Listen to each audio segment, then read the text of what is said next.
महाभारत के युद्ध में श्री कृष्ण ने अर्जुन को गीता का उपदेश दिया। इसी उपदेश को सुनकर अर्जुन को ज्ञान की प्राप्ति हुई। इन उपदेशों को 18 भागों में विभाजित किया गया है।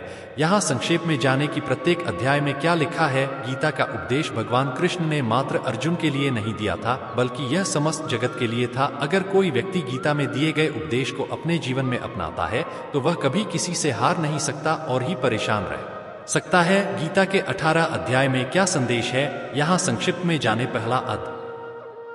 अर्जुन ने युद्ध भूमि में भगवान श्री कृष्ण से कहा कि युद्ध में मैं इन सभी को मारना नहीं चाहता हूँ। भले ही यह सभी मुझे ही मार डाले, लेकिन अपने ही कुटुंबों को मारकर हम कैसे सुखी हो सकते हैं। बुद्धिमान होकर भी हम पाप करने को तैयार हो गए हैं। अर्जुन युद्ध भूमि में धनुष को त्याग कर पर बैठ गए। तब भगवान श्री कृष्ण ने अर्जुन की स्थिति को भांप लिया। भगवान कृष्ण समझ गए कि अर्जुन का शरीर ठीक है, लेकिन युद्ध आरंभ होने से पहले ही उसका मनोबल टूट चुका है। दूसरा अध्याय। दूसरे अध्याय में भगवान श्री कृष्ण ने बताया कि जीना और मरना, जन्म लेना और बढ़ना, सुख और दुख का अनुभव, यह तो संसार में होते ही हैं। समय की गति इन सब स्थितियों को लाती है। जीवन में लोग मिलते और छूटते रहे हैं। इस बात को समझ जाओ, फिर शोक नहीं होगा। तीसरा अध्याय। तीसरे अध्याय में भगवान श्री कृष्ण ने बताया कि मैं नारायण का रूप हूँ, फिर भी मैं कर्म करता हूँ और संसार मेरे रास्ते पर चलता है। हमें कर्म करते रहना चाहिए। जो व्यक्ति कर्म से बचना चाहता है वह ऊपर से तो कर्म छोड़ देता है, पर मन ही मन उसमें डूबा रहता है। चौथा अध्याय। चौथे अध्याय में बताया गया है कि जब जब धर्म की हानि होती है तब तब मनुष्यों के बीच भगवान का अवतार होता है। अधर्म हमेशा कायम नहीं रह सकता। पांचवा अध्याय। पांचवें अध्याय में भगवान श्री कृष्ण ने कर्म की शुद्धता के बारे में बताया है। हमें अपने सभी कर्म भगवान को समर्पित कर देने चाहिए और फल की चिंता नहीं करनी चाहिए। छठा अध्याय। भगवान श्री कृष्ण ने छठे अध्याय में कहा कि जो मनुष्य मन को वश में कर लेता है उसका मन ही उसका सबसे अच्छा मित्र बन जाता है, लेकिन जो मनुष्य मन को वश में नहीं कर पाता है उसके लिए वह मन ही उसका सबसे बड़ा शत्रु बन जाता है। जिसने अपने मन को वश में कर लिया उसको परमात्मा की प्राप्ति होती है। सातवां अध्याय। इस अध्याय में बताया गया है कि भगवान के अनेक रूप है, लेकिन सब नारायण ही है। यहाँ विष्णु भगवान के अनेक रूपों का उल्लेख किया गया है। भगवान कहते हैं उसी व्यक्ति को ज्ञान प्राप्त होना है जो नारायण को पहचान लेता है। आठवां अध्याय। आठवें अध्याय में श्री कृष्ण ने बताया कि जीव के शरीर के भीतर जीव, ईश्वर तथा भूत, ये तीन शक्तियां मिलकर जिस प्रकार कार्य करती हैं उसे अधैर्य कहते हैं। हर जीव में तीन शक्तियां होती हैं। नौवां अध्याय।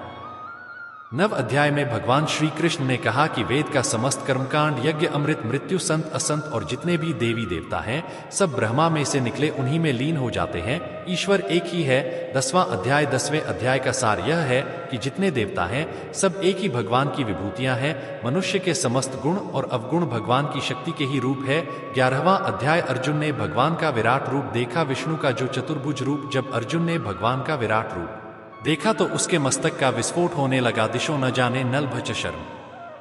यही घबराहट के वाक्य उनके मुख से निकले। 12वां अध्याय। 12वें अध्याय में श्री कृष्ण ने बताया कि जो भगवान के ध्यान में लग जाते हैं और अपने मन को स्थिर करके निरंतर मेरे सगुण रूप की पूजा में लगे रहते हैं वह व्यक्ति मुझे प्राप्त करते हैं। इसलिए अर्जुन, तो केवल मेरे लिए कर्म करने का प्रयत्न कर। इस प्रकार तू मेरे लिए कर्मों को करता हुआ परम सिद्धि को प्राप्त करेगा। 13वां अध्याय। भगवान कृष्ण ने कहा कि केवल मुझे पाने के लिए मेरी भक्ति करना, बिना परेशान हुए मेरी भक्ति में विश्वास बनाए रखने का भाव, शुद्ध एकांत स्थान में रहने का भाव और परमात्मा से मिलने का भाव, यह सब ज्ञान है।